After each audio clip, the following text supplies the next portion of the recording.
자, 여러분 안녕하세요. 오늘도 어김없이 현실에서 벌어진 못삭한 이야기로 찾아온 시청자 여러분을 환영합니다.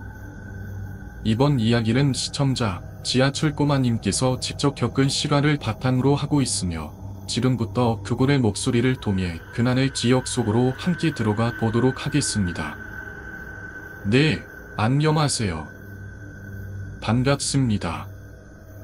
그는 차분한 목소리로 인사를 건넸고 그 안에는 쉽게 꺼내지 못했던 어떤 무거운 기억이 담겨있는 듯했다.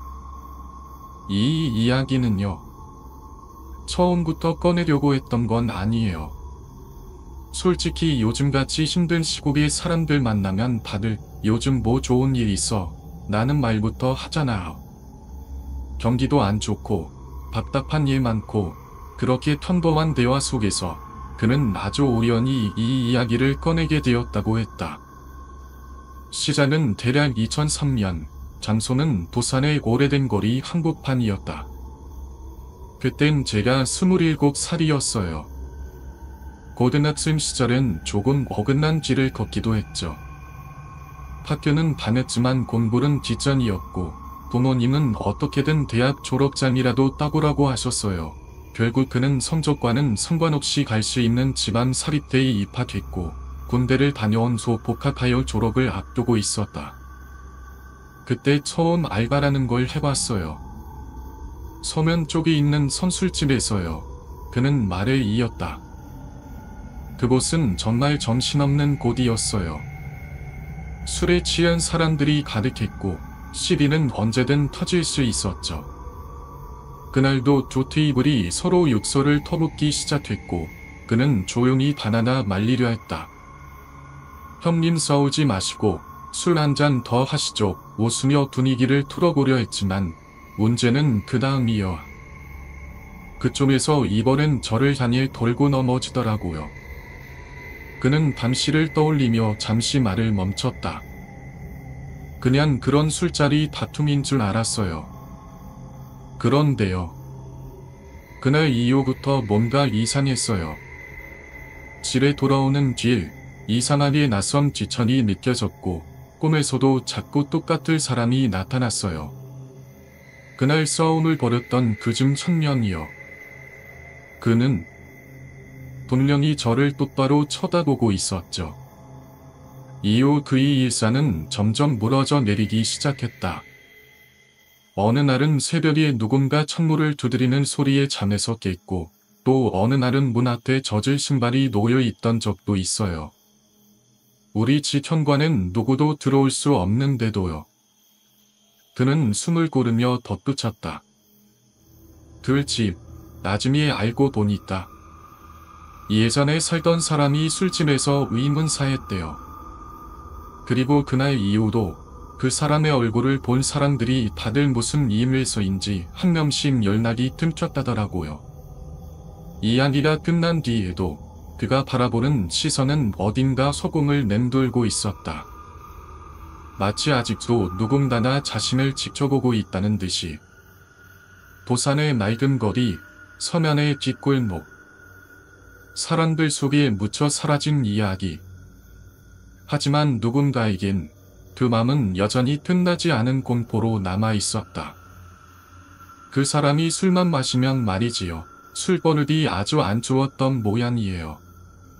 미수는 밤시 진짜 주먹이 나갈 듯 말 듯 화가 머리끝까지 치솟았지만 꼭 참고 최대한 부드럽게 상황을 정리했다고 해요. 어찌 보면 기가 막히게 잘 수습했죠. 결국 싸움은 멈췄고 그는 가게 밖으로 나와 담배 한 대를 물고 조용히 숨을 고르고 있었어요. 그때였죠. 나이로 보면 30 중반쯤 되어 보이는 남자가 다가와서 말을 걸더랍니다. 아까 안에서 금속부짓 싸움 말리신 분 맞죠? 그는 고개를 끄덕이며 무슨 일인지 되물었죠. 그러자 그 남자는 술 취한 손님 손대하는 것도 그렇고 말투나 행동 보니까 참 능숙하신데 왜 이런 아르바이트를 하세요? 라며 말을 꺼내더랍니다. 민수는 될 생각 없이 용돈도 벌 겸 그냥 하는 거예요. 나이 27입니다. 라고 답했죠. 그러자 남자는 한참 그를 바라보더니 제가 보기엔 이곳에 있기엔 너무 아까운 인질신데 저희 쪽은 페이도 훨씬 좋습니다. 혹시 생각 있으시면 연락 한번 주세요. 라며 명함을 건넸답니다. 그 명함에는 은성이 톰이라는 이름이 적혀 있었어요. 일통회사인가 보다 하고 대수롭지 않게 생각한 민수는 명함을 지갑 속 항천에 찔러 넣고 잊고 지냈죠. 그리고 한 달쯤 지나 월급날이 찾아왔습니다. 힘들게 일한 대가로 받은 돈을 본 순간 속된 말로 현타가 왔다는 거예요. 기억하는 사람은 알겠지만 당시 시급이 고작 2,000원 조금 넘던 시절이었거든요. 주일수당도 없었고 고생한 것에 비해 돈은 터무니없이 적었죠.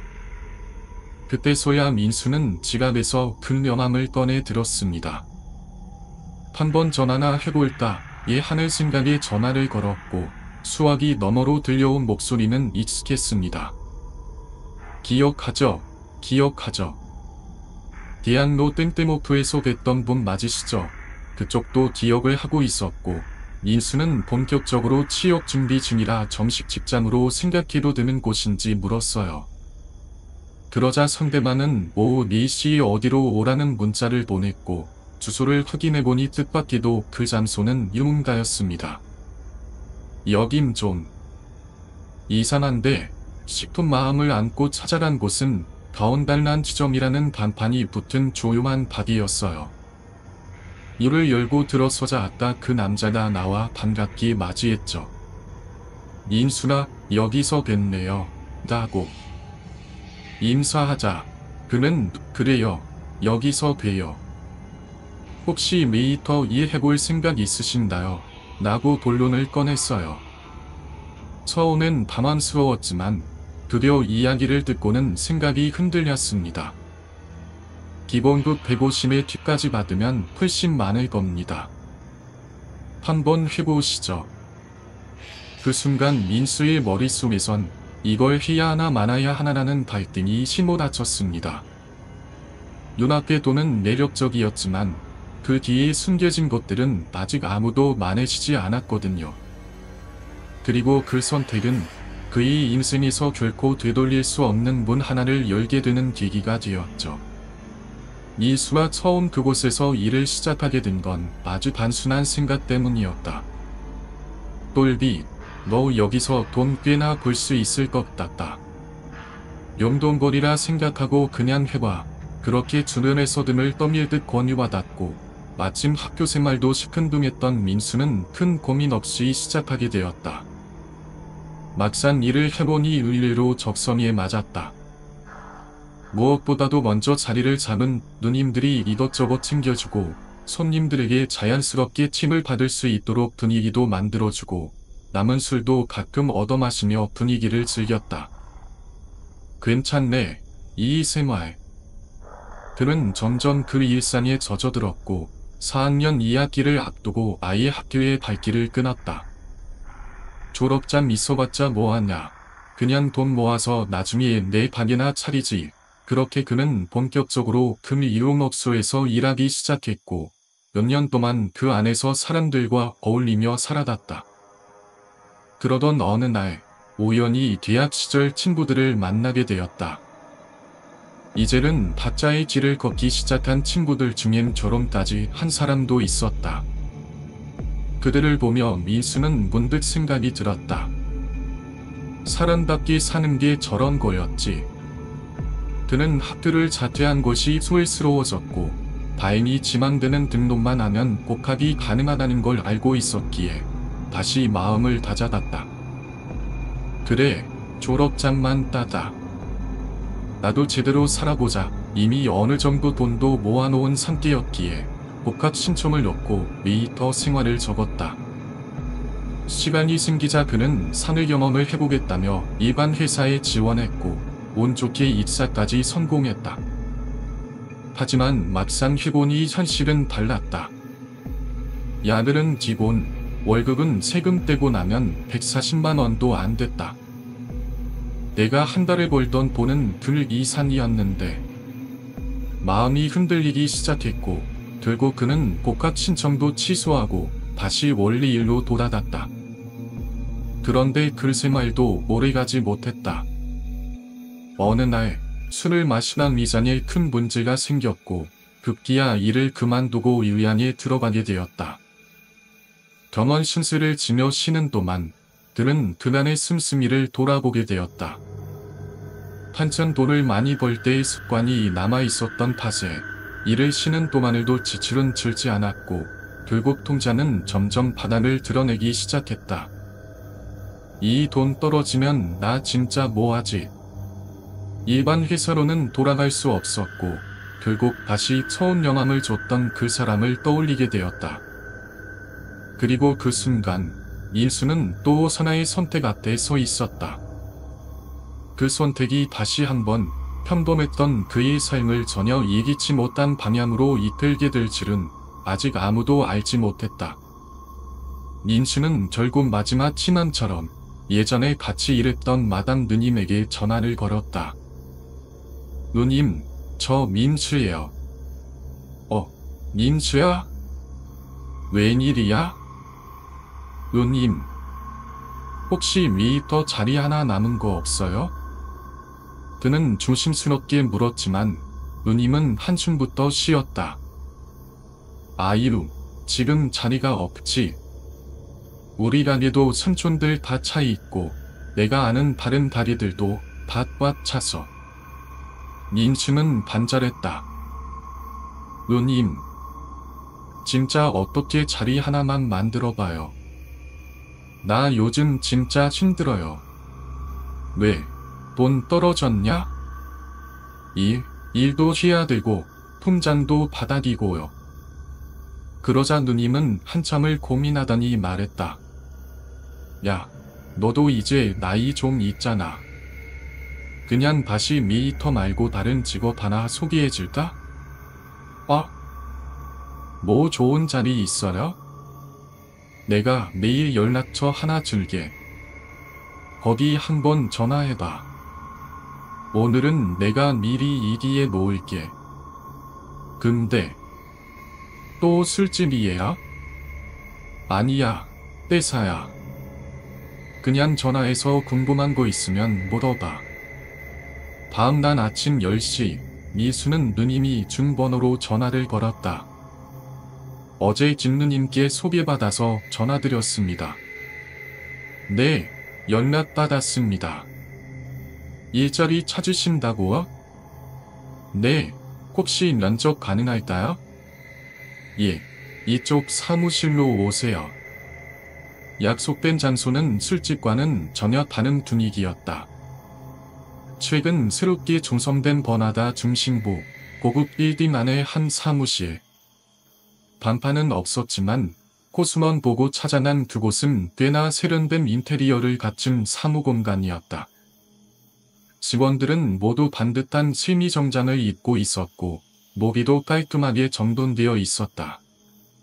와, 여기 진짜 회사 같은데. 이수는 접수 데스크에서 자신이 약속한 사람의 이름을 말하고 잠시 대기했다. 3에서 4분쯤 지나자 한 직원이 나타나 그를 회의실 같은 공간으로 안내했고 그곳에서 마침내 이사님과 처음으로 마주하게 되었다. 커피 한 잔이 테이블에 놓이고 본격적인 대화가 시작됐다.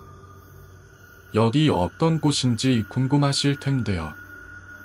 저희는 등록된 합법적인 대부업체입니다. 처음엔 살짝 당황했지만 민수는 차분히 물었다. 제가 해야 할 일이 혹시 돈 안 받는 분들 찾아가서 받아오는 건가요? 영화처럼 줄 때까지 버티고 그런 거야? 그러자 이사님은 웃으며 말했다. 하하, 영화 너무 많이 보셨네요. 저희 그런 식으로 장사 안 합니다.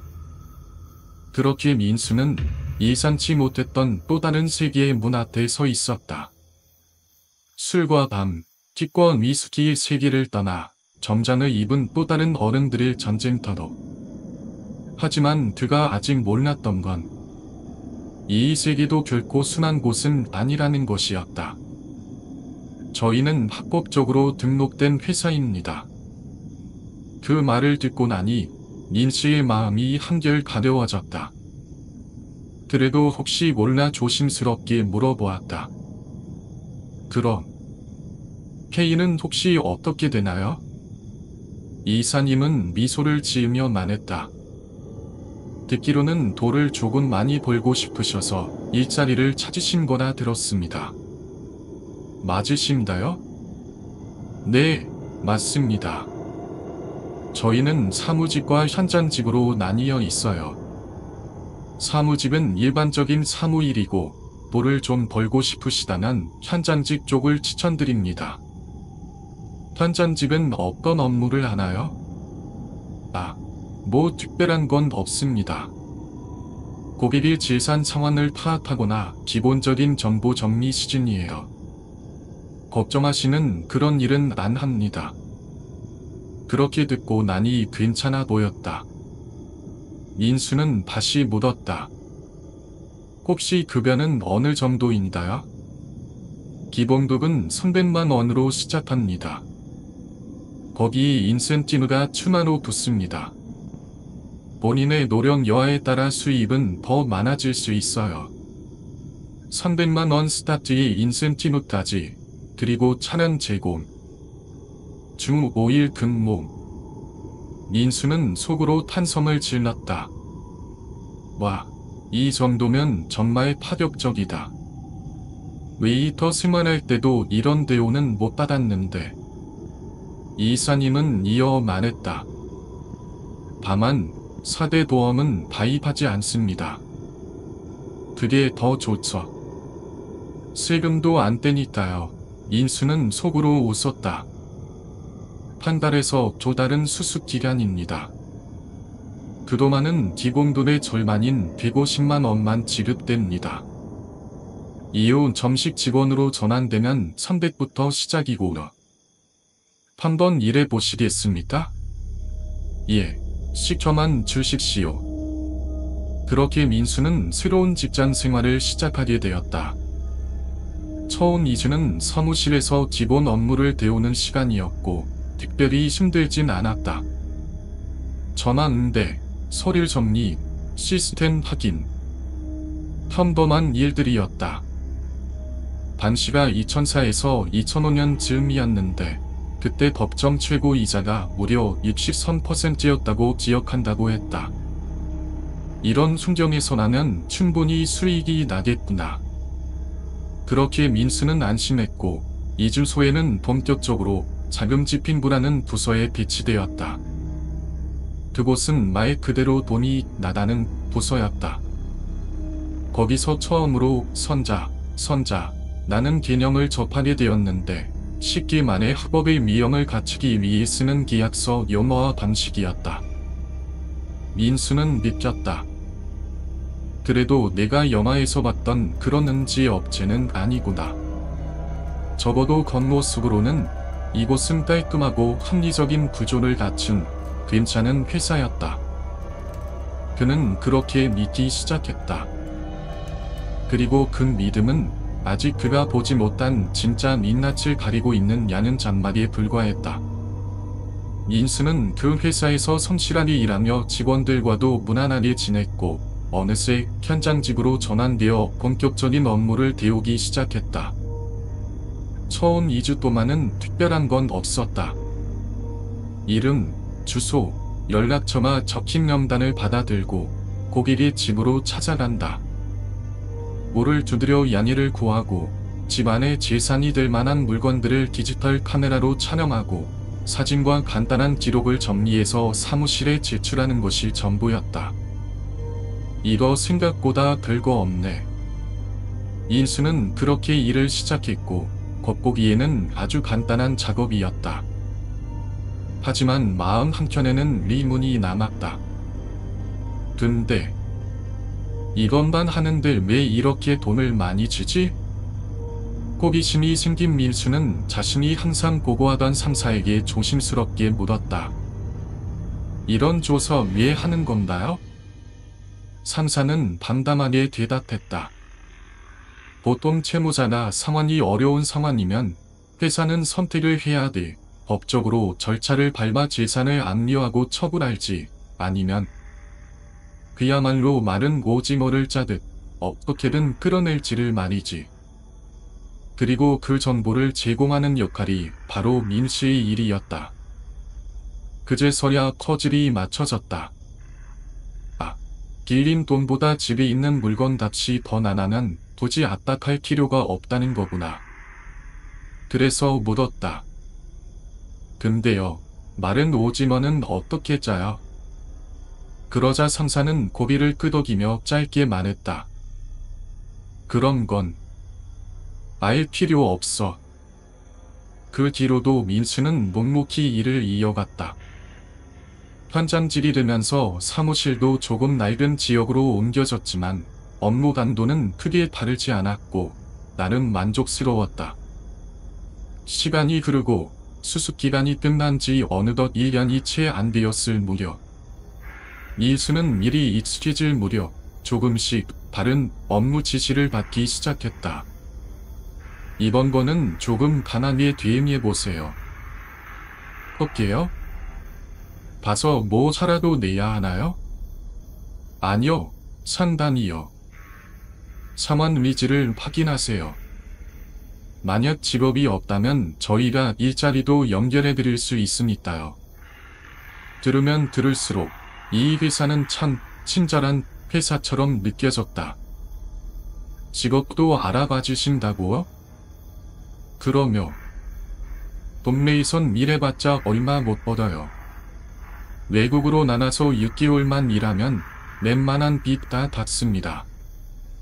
저희가 다 연결도 해드리고요.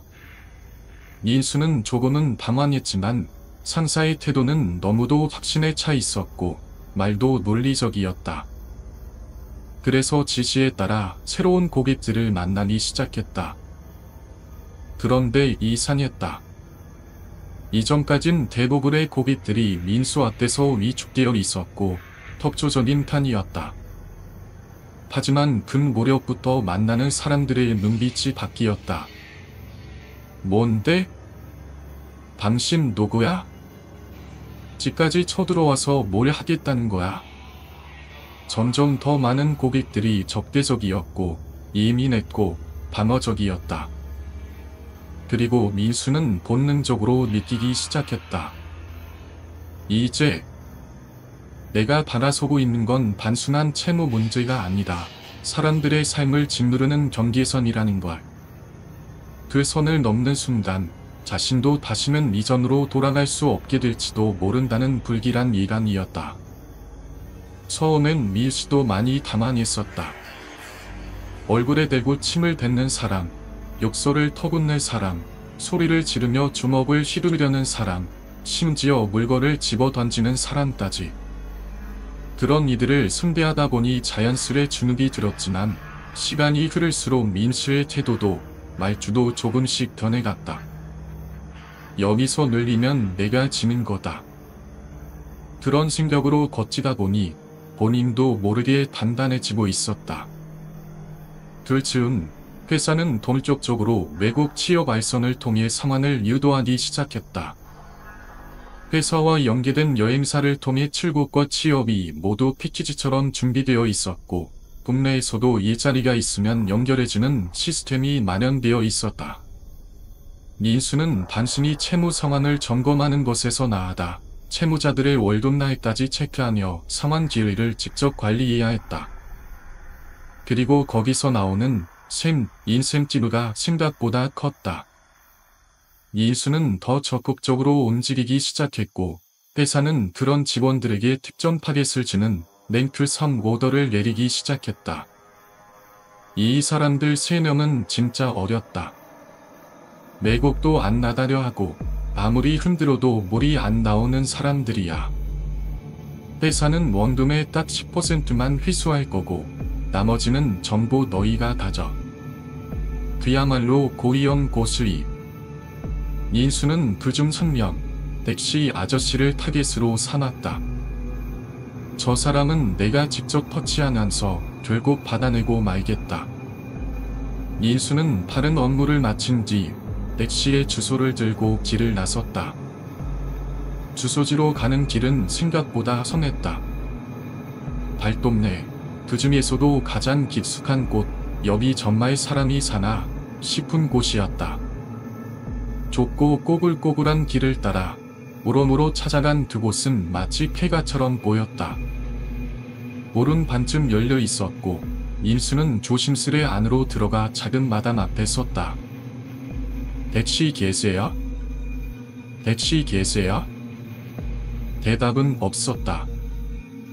노크를 몇 번 더 했지만 아무런 인기척도 없었다. 결국 그는 그 앞에 찌그리고 앉아 담배를 꺼내 물었다. 지금 오후 1시니까 저녁엔 들어오겠지. 기다려보자. 담배 연기 사이로 민수는 두루서름한 짐을 끼걱거리는 문틈을 가만히 바라보고 있었다. 그리고 그때부터 그는 아주 느리게 천천히 어둠 속으로 끌려 들어가고 있는지도 몰랐다. 시간이 흐르고 어느덧 오후 6시가 가까워졌다. 주변엔 인기척 하나 없었고 지나가는 사람조차 보이지 않았다. 민수는 한참을 고민했다. 계속 기다려야 하나? 아니면 그냥 돌아가야 하나? 그렇게 생각에 잠겨있던 순간 문 안쪽에서 신기한 소리가 들려왔다. 재채기 같기도 하고 숨을 억지로 참으며 나오는 거친 기침 소리 같기도 했다. 민수는 그 순간 확신이 들었다. 안에 있다. 그는 곧바로 자세를 고쳐잡고 볼을 손등으로 두드리기 시작했다. 저기요. 안에 계신 거 다 압니다. 나와 보세요. 상담을 하든 말을 하든 얼굴은 보고 해야 할 거 아닙니까? 문 뜯기 전에 나와요. 이미 그의 말투는 처음과는 전혀 다른 사람이 되어 있었다. 꾸준히 끊임없이 두드리자 드디어 안쪽에서 거친 목소리가 흘러나왔다. 왜 이래? 문 두드리지 마 얌단아. 넷시 고객님, 저희 회사에서 나온 사람입니다. 일단 들어가서 재산조사부터 하겠습니다. 예상외로 문은 곧 열렸다. 민수는 안으로 들어갔고 그 순간 코를 찌르는 담배 냄새의 얼굴을 찡그렸다. 그 방은 덕주도 거의 다 떨어져 나간 단칸방이었고 작은 창문 하나에서 희미한 빛만 들어왔다. 바닥에 술병이 굴러다녔고 한쪽은 커튼으로 칸막이를 친 옷방처럼 되어 있었다. 민수는 방 안을 둘러보며 속으로 생각했다. 여기서 사람이 산다고. 눈에 띄는 재산이라곤 아무것도 없었다. 여기 사글슬 살고 계신 거예요? 예, 그냥 임시로 들어와 있는 겁니다. 지금 이사까지 합치면 갚아야 할 금액이 꽤 큽니다.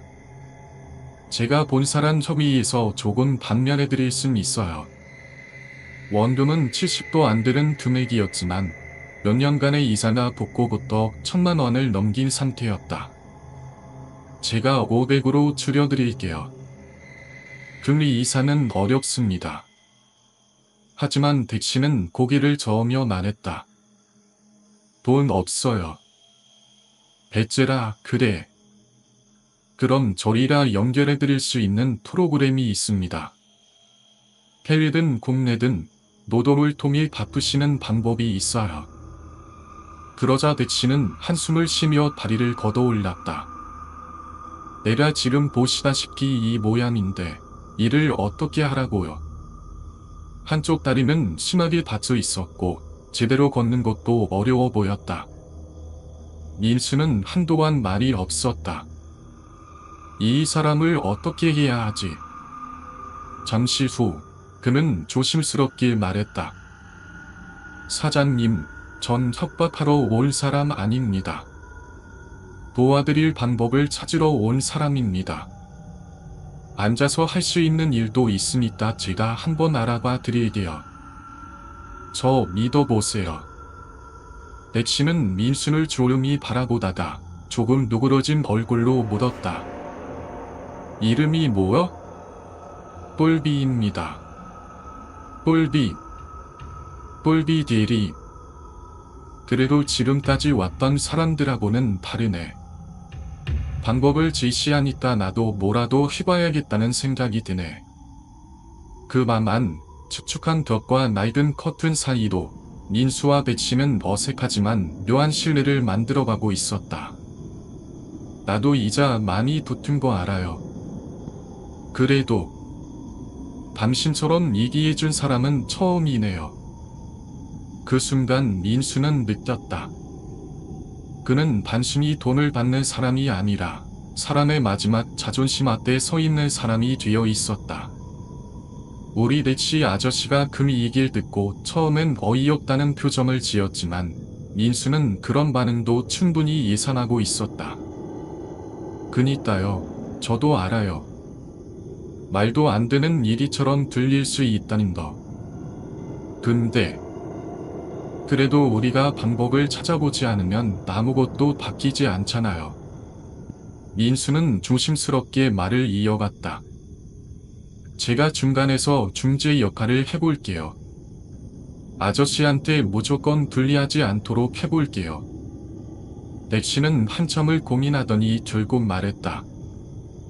나도 생각할 시간이 좀 필요하네. 오늘은 그냥 가줘요. 민수는 자리에서 일어나며 말했다. 좋습니다. 근데 다음에 제가 다시 오면 제발 숨지 마세요. 저 진짜 싸우러 오는 거 아닙니다. 그래, 알았어요. 그렇게 민수는 조용히 돌아섰고 시간이 흘러 일주일이 지났다. 연락은 오지 않았다. 결국 그는 다시 대치의 집을 찾았다.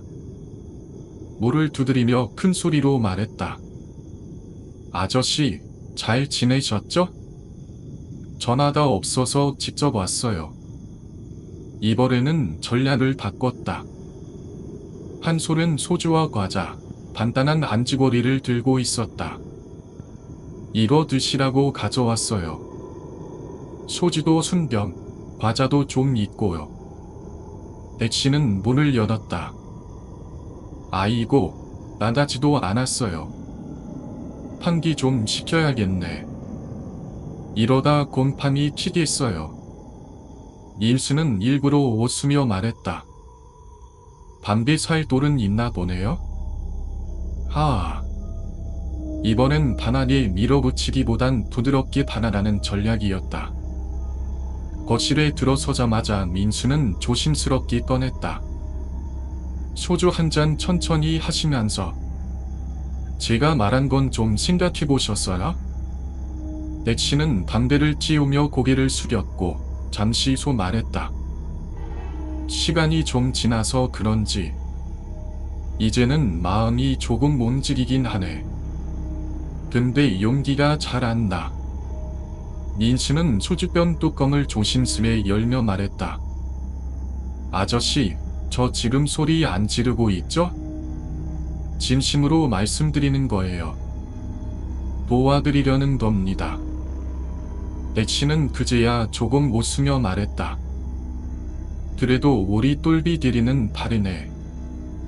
자기 희생하면서까지 이렇게 나서주는 사람, 나 처음 봤네. 며칠 안으로 내가 꼭 전화할게요. 며칠 뒤 정말로 전화가 걸려왔다. 아저씨, 우리 집으로 좀 올 수 있겠나? 얘기 좀 더 해보자. 민수는 속으로 외쳤다. 돼야. 전략이 먹혔다. 단하게만 나가는 게 정답은 아니라는 걸 새삼 느꼈다. 그날도 민수는 먼 길을 도다 고글고글한 골목을 지나 아저씨의 집에 도착했다. 기분 좋게 문을 두드렸다. 아저씨, 저 왔어요. 문이 열렸고 둘은 작은 밥상 하나를 사이에 두고 마주 앉았다. 생각해봤어요. 자네 말이 맞는 것 같다. 일을 해서 빨리 갖는 게 낫겠지. 나도 이대로는 더는 못 살겠어. 엑시는 담담하게 물었다. 그럼 자네가 충전해줄 수 있는 금액은 얼만다? 민수는 숨을 고르며 대답할 준비를 했다. 이 순간 모든 것이 시작되려 하고 있었다. 민수는 조심스럽게 금액을 제시했다. 그럼 500으로 정리해 보시죠. 그 말을 꺼내긴 했지만 그 안에는 꽤 많은 고민이 담겨 있었다. 왜냐하면 반면을 휘둘수록 자신의 시단도 줄어들기 때문이었다. 하지만 민수는 잠시 망설이다가 말을 이었다. 사실은요, 아저씨. 제가 말씀드린 500도 회사에선 난리 났었어요. 그 말 꺼냈다나 사무실에서 얼마나 혼났는지 아세요? 그래도 제가 아저씨 성함을 아니까 그 정도는 어떻게든 맞춰보겠다고 밀어붙인 거예요. 엑시는 고개를 끄덕이며 중얼거렸다. 그래도 그 돈 모으려면 한참을 일해야 할 거요. 민수는 밝은 표정을 지으며 답했다. 그래서요. 제가 단가 잘 쳐주는 업체로 연결해 드릴게요. 일단 이 뒤부터 갖고 이후에도 계속 일하세요. 아저씨도 사람이잖아요. 사람답게 살아야죠. 엑시는 그 말을 듣고 감동한 듯 조용히 말했다. 고맙소. 여기까지 와줘서. 내가 뭐라도 대접을 해야겠네. 커피 한 잔 파드릴게요. 그러고는 주방 쪽으로 나갔다. 락, 딱, 팟, 무언가를 준비하는 소리가 들렸고 잠시 후 백씨는 종이컵에 믹스커피를 한 잔 들고 왔다.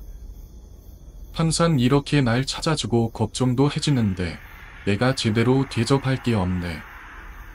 이 커피 한 잔이 전부야. 민수는 웃으며 컵을 받아 들었다. 아유, 아저씨. 이렇게 신경 써주신 것만으로도 전 감사해요. 제 마음 알아주셨으니까요. 그러면서도 속으로 뭔가 찝찝한 기분이 가시지 않았다.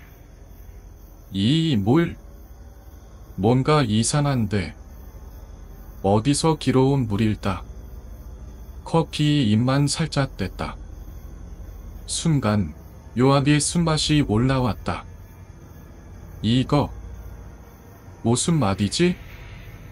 커피 맛이 아닌데. 뭔가 꿉꿉하고 탁한 느낌이야. 설마 역시 물? 민수는 내색하지 않고 조심스럽게 컵을 내려놨다. 그리고 이야기를 이어갔다. 하지만 어딘가 이상했다. 분명 처음 들어올 때부터 뭔가 설명하기 힘든 기운이 집 안을 감싸고 있었다. 그저 서른에서 그런 줄만 알았는데 그게 아니었다. 엑시는 커피를 마시라고 몇 번이고 권했다. 아유, 식기 전에 얼른 마셔. 정성껏 판 건데. 민수는 억지로 웃으며 컵에 입만 대는 신음을 반복했다. 엑시는 계속 이야기를 늘어놓으며 커피를 손에서 내려놓지 않게 만들었다. 그러던 중 문득 민수의 시선이 엑시 너머로 향했다. 그 뒤에는 작은 커튼이 쳐져 있었고 밤을 나누기 위한 단위 공간처럼 보였다. 그 순간 민수의 눈이 얼어붙었다. 커튼 아래 뭔가 이상했다. 그 커튼 아래도 반이 분명히 사람의 반이었다. 그것도 2개가 아닌 4개. 저 안에 사람이 있어. 2명. 아니, 더 있는 건가? 민수는 순전히 내려앉는 소리를 들은 듯 했다. 그 와중에도 백씨는 여전히 웃으며 말했다. 커피 좀 더 마셔요. 안 그래도 금방 식어요. 민수는 웃음을 다장한 긴장된 얼굴로 답했다. 아, 제가 사실 커피를 별로 안 좋아해서요. 한 모금 마셨으니까 괜찮습니다. 그의 손은 아직 미세하게 떨리고 있었다. 그 순간 민수는 직단했다. 지금 이 집, 단심이 오래되고 어두운 밤이 아니라는 걸. 그리고 백씨 역시 자신이 생각했던 그런 사람만은 아니라는 걸. 내가 다음에 진짜 녹차나 다른 거 사가지고 올게요. 커피 말고 다른 걸로 대접받을게요. 민수가 조심스럽게 말하자 백씨 아저씨는 갑자기 표정을 굳히며 팔짱을 끼고 말했다. 나 진짜 우리 똘비 대리 그렇게 안 봤는데 섭섭하네. 이 미친 커피 한 잔이 너희 밭들 사람들한텐 아무것도 아닐지 몰라도 나는 다짐 전 재산 팔어 산 거야. 이 한 잔으로 내가 마음을 담은 거라고. 그걸 못 마셔? 아, 너도 결국 돈만 보고 사람 무시하는 거구나. 그는 감정이 격해졌는지 눈가가 살짝 떨리고 있었다. 민수는 당황스러워졌다. 아, 이거 분위기 진짜 이상하다. 아니에요, 아저씨. 그게 아니다. 저 화장실 좀 다녀올게요. 생각 좀 정리하고. 그 말을 하자 아저씨가 갑자기 민수의 앞을 가로막았다. 똘비 대리 진짜 섭섭하네. 화장실은 나중이고 커피부터 마시고 가. 진심으로 대접하는데 왜 이렇게 기분 상하게 해? 아니, 아저씨. 그건 진짜 아니잖아요. 전 알레르기가 있어서 커피를 못 마셔. 진짜도. 민수가 말끝을 흐리자 아저씨가 돌연 욕을 내뱉으며 소리를 질렀다. 야, 이 XX, 말 같지도 않을 소리 하고 있어. 그 순간 쾅! 커튼이 갑자기 거세게 젖혀졌고 안에서 체격 좋은 잔점 2명이 튀어나왔다. 한 명은 민수의 팔을 덥석 잡았고 다른 한 명은 재빠르게 문으로 달려가 잠금장치를 돌려걸었다. 순간 민수의 시야가 멍해졌다. 이게 뭐야? 지금 뭐가 어떻게 돌아가는 거지? 그제서야 그는 깨달았다. 그 집의 문은 단순한 방문이 아니었다. 잠금장치가 겹겹이 달려 있었고 한눈에도 도망치기 힘들겠다는 판단이 섰다. 나 커피 왜 안 먹어? 왜 안 먹어? 왜 날 이렇게 힘들게 만들어? 응?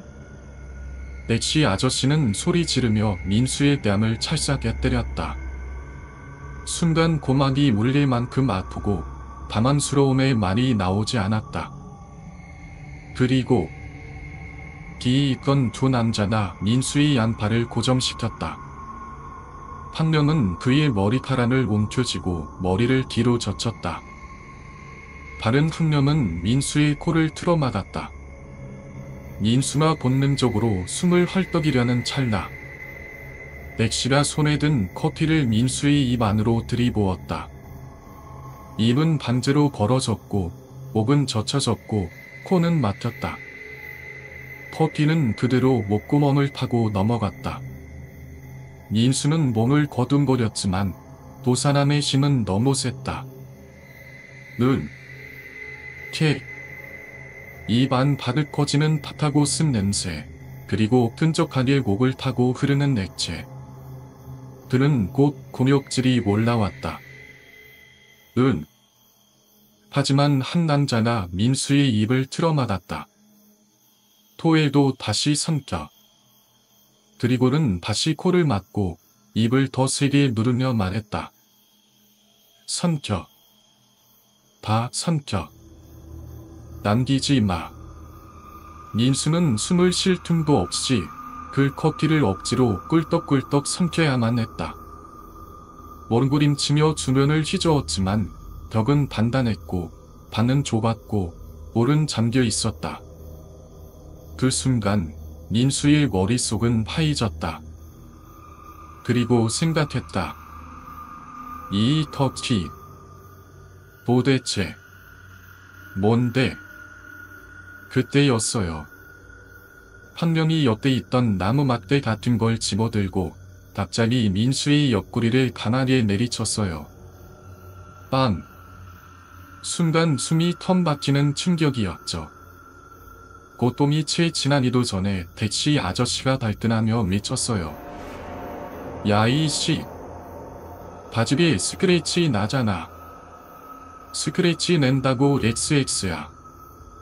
그 말이 귓가를 울리는 순간 민수는 확신했어요. 아, 난 지금 완전히 잘못된 곳에 들어와 버렸구나. 이 사람들은 나를 사람으로 보고 있는 게 아니구나. 맞아서도 안 되고 도망칠 수도 없는 그 이상한 정처 속에서 민수는 점점 몽롱해지기 시작했어요. 의식은 희미하게 남아있었지만 몸은 서서히 말을 듣지 않았죠. 눈은 뜨고 있었는데 뭔가 점점 현실에서 멀어지는 듯한 느낌이 들었어요. 그러다 어렴풋이 들리는 소리. 야, 듣다. 받고 와라. 누군가의 거칠고 무뚝뚝한 목소리였어요.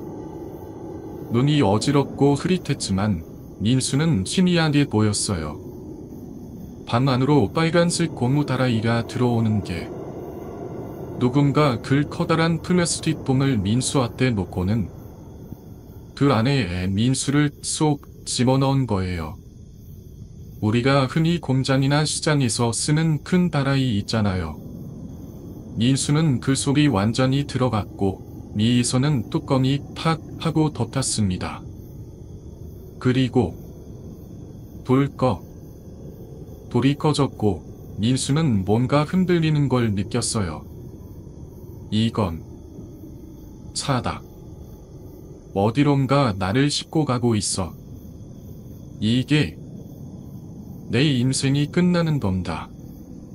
넥시. 그 사람. 그냥 이상한 사람인 줄만 알았는데 다 이유가 있었구나.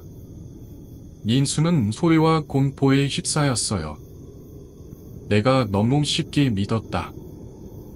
내가 너무 섣불렀다.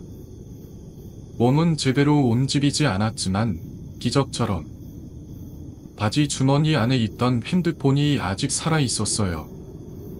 그는 온 힘을 다해 많이 된 손가락을 짜내며 핸드폰을 꺼냈어요. 숫자가 잘 보이지도 않았고 손도 제대로 눌리지 않았지만 정신을 붙잡고 숫자를 눌렀어요. 그라 그 상황에서 연락할 수 있는 유일한 사람. 밭들 사무실에서 일하는 사수였죠. 자신이 지금 어딨는지 정확히 알 수 있는 사람은 오직 그 사람이었어요. 전화는 연결됐고 신호음이 이어졌어요. 일이 얼어라고 혀도 잘 안 움직였지만 민수는 간신히 소리를 내뱉었어요. 살려주세요. 목소리는 갈라지고 제대로 나오지도 않았어요. 너 술 먹었냐? 사수의 목소리가 어이없다는 듯 들려왔지만 민수는 필사적으로 외쳤어요.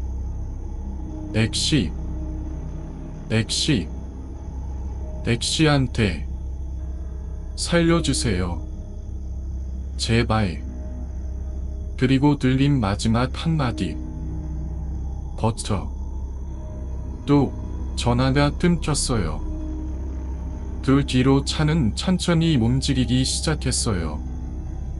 덜컹거림이 느껴지긴 했지만 그마저도 이젠 확신할 수 없었어요. 수면제였는지 다른 약물이었는지는 알 수 없지만 민수는 점점 의식을 놓기 시작했어요. 이제 정말 끝내는 건가.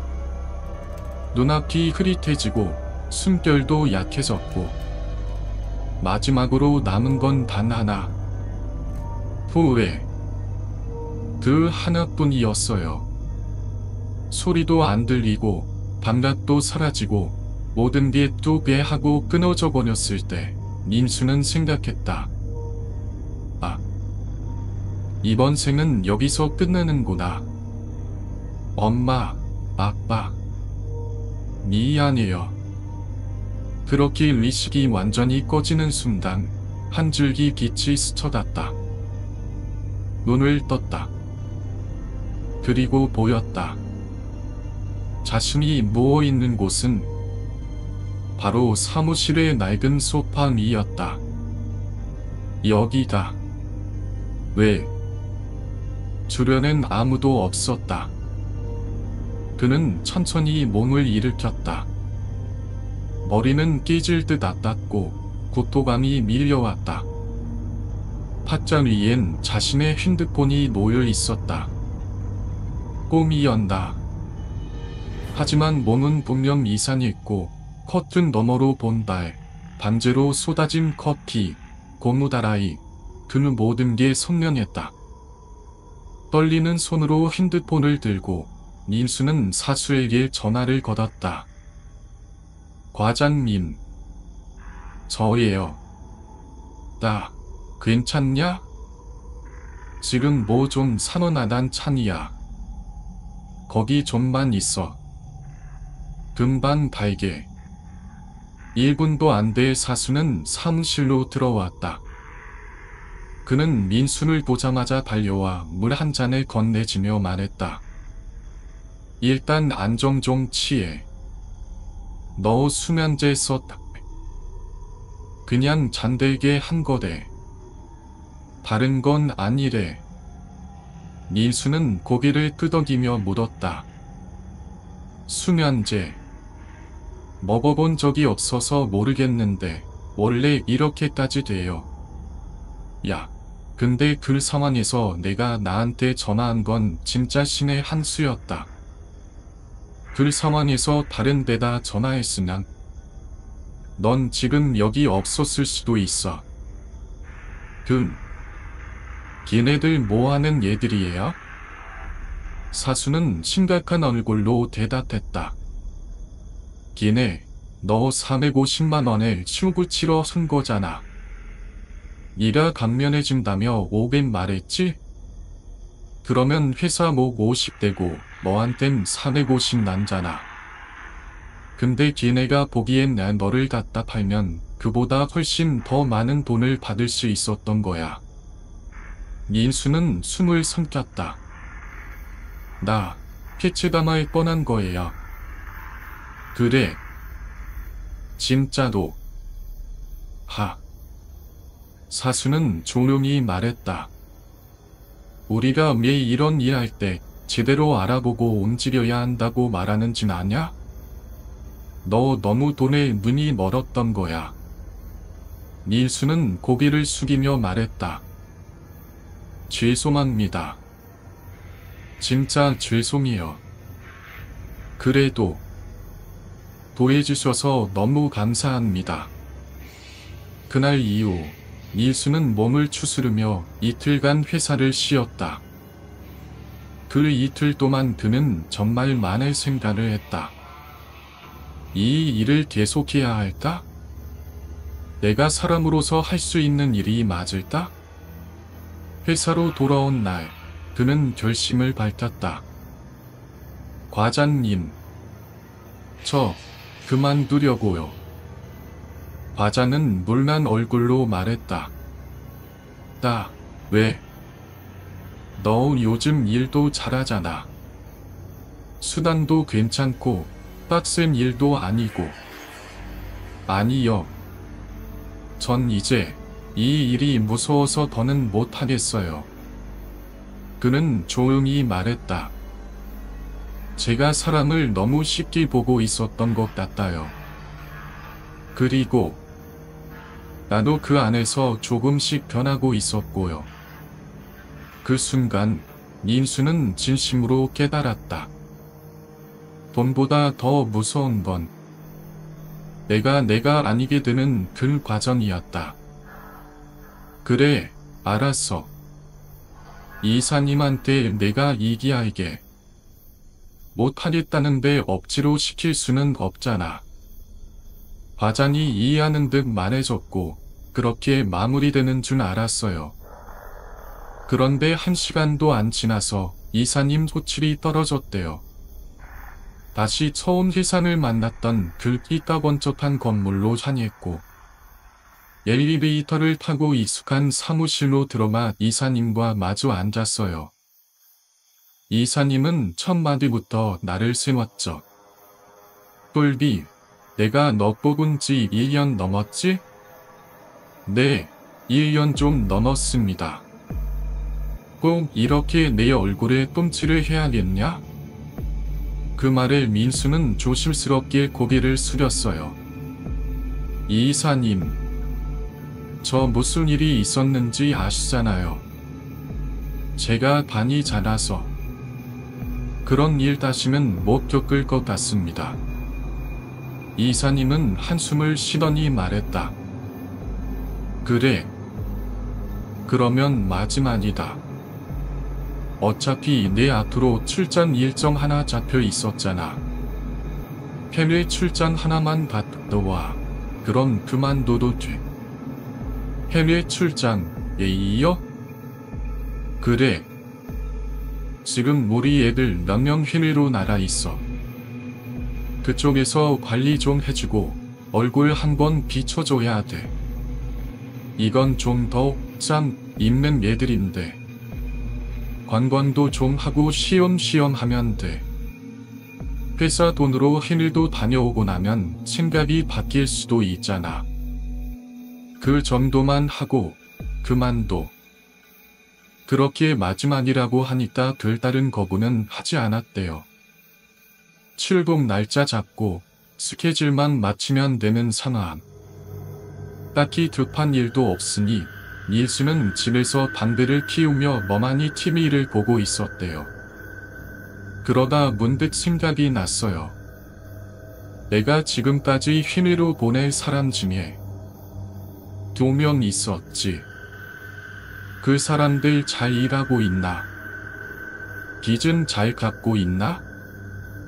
그중 한 명은 원래 액수가 크지 않았고 쇼구도 작게 쳐준 케이스. 이미 귀국하고도 남을 시간이 지났어요. 그 사람은 어차피 눌러 살 생각도 없었고 그럼 한번 얼굴이나 보고 오자. 그렇게 밀수는 시동을 걸고 직접 그 사람이 살던 집으로 향했대요. 그런데 집에 사람이 없었어요. 우편함을 열어 확인해보니 우편물이 가득 쌓여 있었고 가장 최근 날짜의 우편물은 일주일도 채 되지 않은 것이었어요. 귀국 안 했네. 근데 주소 변경도 안 했네? 관공서에서 온 우편도 그대로 쌓여 있었다는 건 그 주소가 여전히 유효하다는 뜻이었죠. 그런데 느낌이 묘했어요. 뭔가 싸하고 이상했어요. 이거 진짜 출장이 반이 싫은데 누구한테 얘기해야 하지? 그냥 잠수 탈까? 하지만 잠수를 탈 수 없었어요. 왜냐고요? 입사할 때 민수는 2장의 서류에 서명을 했었어요. 하나는 용증서, 그리고 하나는 현금 수령증. 둘 다 금액과 날짜나 공란인 채로 서명한 서류였어요. 그 말은 어떤 시점이든 민수를 법적으로 채무자로 만들 수 있다는 의미였죠. 이제 민수는 알게 되었어요. 이 회사는 나갈 때도 그냥 못 나가는 곳이구나. 그리고 내가 지금 가게 될 해내라는 곳도 그냥 일하는 곳이 아닐 수도 있겠구나. 민수는 문득 생각이 났다. 맞아. 그 서류. 내가 그냥 대충 넘긴 그 서류에 도장까지 찍었었지. 금액도 날짜도 공란인 채도. 만약 그들이 사다 나면 서류 맨 위에 억 원, 억 단위 숫자를 써넣는 건 일도 아닐 것이다. 법적으로는 모욕겠지. 그렇게 스스로 위안해 놨지만, 하지만 그때부터 나는 도망자 순세가 되는 거야. 내가 진짜 상상도 못한 데까지 와 있었구나. 그제야 이 일이 보험 같은 장난이 아니라는 걸 깨달았다. 복잡한 감정이 머릿속을 휘몰아치고 이걸 누구한테 말해야 하지? 도와줄 사람은? 그때 생각난 일은 나 마담. 하지만 곧 머리를 저었다. 아니야.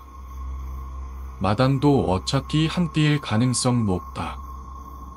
대신 예전에 마담 밑에서 일하던 누님들 중에 그래도 마음이 통했던 누님이 몇 명 있었던 게 기억났다. 그중 한 명에게 전화를 걸어봤다. 정말 오랜만이었다. 누나, 저 꼴비예요. 잠시 정적이 흐르더니 상대가 바로 반응했다. 너 꼴비? 대구 갔었다며? 아니. 그게 나 거기서 직원으로 일했었어. 직원?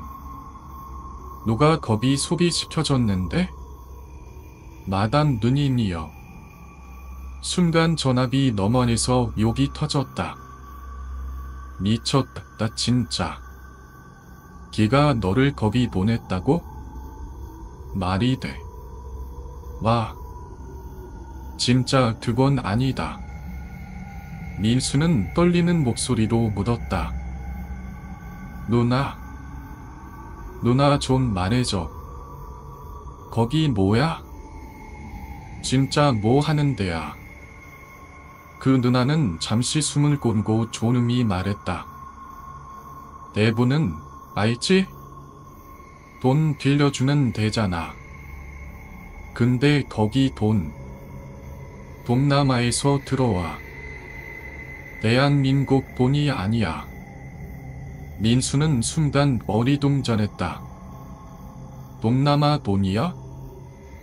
그래. 나도 처음 들었어. 근데 걔네 세계적으로도 악명이 높다. 정말 무서운 애들이야. 인간에 대한 예정이란 게 아예 없다고 보면 돼. 냉정하게 말해서 너 그 해외 출장? 못 돌아온다고 봐야 돼. 예. 그 출장은 그냥 보내는 게 아니야. 이미 내 순번이 잡혀 있었을 수 있어. 그동안 내가 일을 좀 잘했나 보지. 그래서 순번이 밀린 거야. 그 말을 듣는 순간 퍼즐이 하나하나 맞춰졌다. 와. 내가 진짜 내 발로 죽으러 갈 뻔했구나. 인수는 떨리는 목소리로 말했다. 누나. 나 누나한테 들었다는 얘긴 안 할게. 진짜 고마워요. 살려주셔서. 전화를 끊은 뒤 그는 단순히 잠순을 타서 해결될 일은 아니란 걸 깨달았다. 이 사람 찾아내는 능력은 정말 기가 막힌 있다. 결국 민수는 결단을 내렸다. 이사님에게 전화를 걸었다. 이사님, 이 실상의 사정으로 해외 출장은 어려울 것 같습니다. 정말 죄송합니다. 이렇게까지 얼굴에 똥칠해서. 이 말을 끝내는 그의 목소리는 무겁고도 결연했다. 그는 이제 다시는 들 세계로 돌아나지 않겠다는 다짐을 마지막 인사에 담아내고 있었다. 이사에게 퇴사를 말하자 돌아온 반인은 상산 이산이었다. 나 진짜 죽고 싶냐?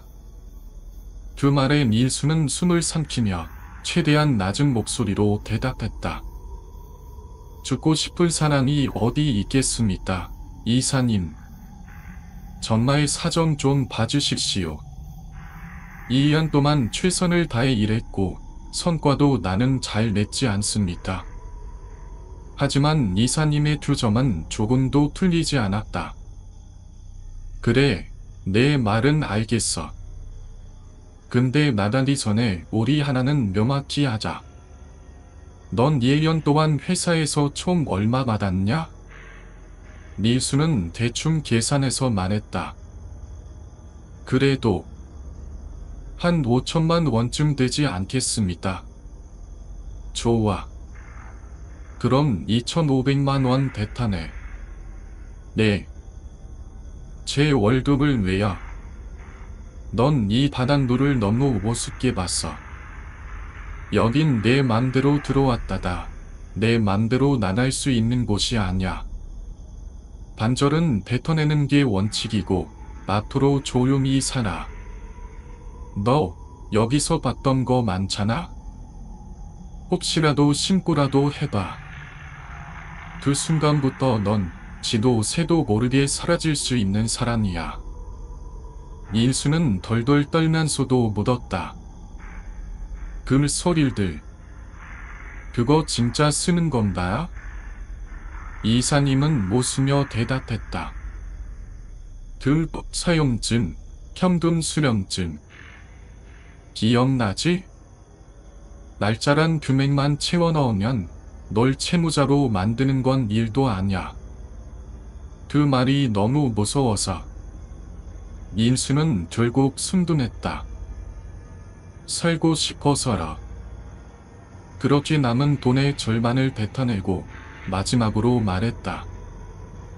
여기서 우리 인연은 이제 끝입니다. 하지만 이사님은 마지막으로 또 경고했다. 신고라도 해봐. 그 소리들의 금액 쓰는 순간 넌 끝나는 거야. 점심 똑바로 차려. 그 말을 듣고 민수는 다시 한번 현실을 깨달았다.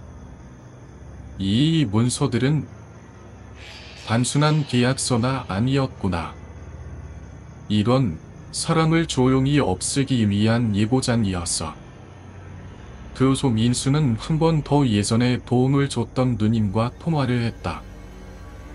궁금했던 게 많았고 이해가 되지 않았기 때문이다.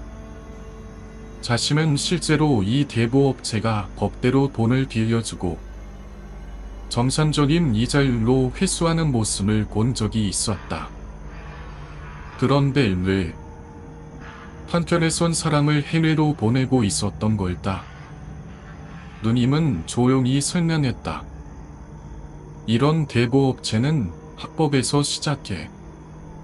처음엔 금수저들 혹은 흔적 남기고 싶지 않은 사람들 상대로 짧고 굵게 고금리로 돈 빌려줘. 그렇게 몇 번 빌리고 잘 갚은 사람들에겐 익숙함이라는 감정을 심어. 그러다 한 번만 사고 터지면 그때부터는 코스가 달라지는 거야. 그럼 이 구조 자체가? 그래. 이자 놀이는 미끼야. 잘못 걸리면 그때부터 사람을 해외로 보내는 코스로 들어가는 거야. 민수는 충격에 말을 잃었다. 그럼 이건 진짜 그냥 돈 장사가 아니라 사람 장사였네. 누님은 마지막으로 한마디 더 던졌다. 너 그래도 눈치 빠르게 나왔잖아. 너 같은 애들 정말 드물어. 그 이야기를 꺼낸 민수의 지인은 그저 이렇게 시작했단다. 형님, 요즘 할 만한 일 없어요? 그 단순한 질문이 인생을 완전히 바꿔놨던 거다. 처음엔 쉽게 볼 수 있을 것 같았고, 갚을 자신도 있었고, 이자 좀 줘도 괜찮다고 생각했지만 그리 끝없는 지옥의 입고일 줄은 몰랐다. 오늘도 동네 꼬마님의 현실보다 더 현실 같은 공포 이야기는 그렇게 끝이 났다. 그리고 진행자는 마지막으로 덧붙였다. 여러분, 정말 조심하세요. 진짜 이런 일들 우리 주변에 있습니다. 사체든 고근이든 아무리 급해도 그 한 발이 지옥의 문을 여는 스미치일 수 있습니다. 항상 제발 조심하세요. 시청해주신 모든 분들 감사합니다.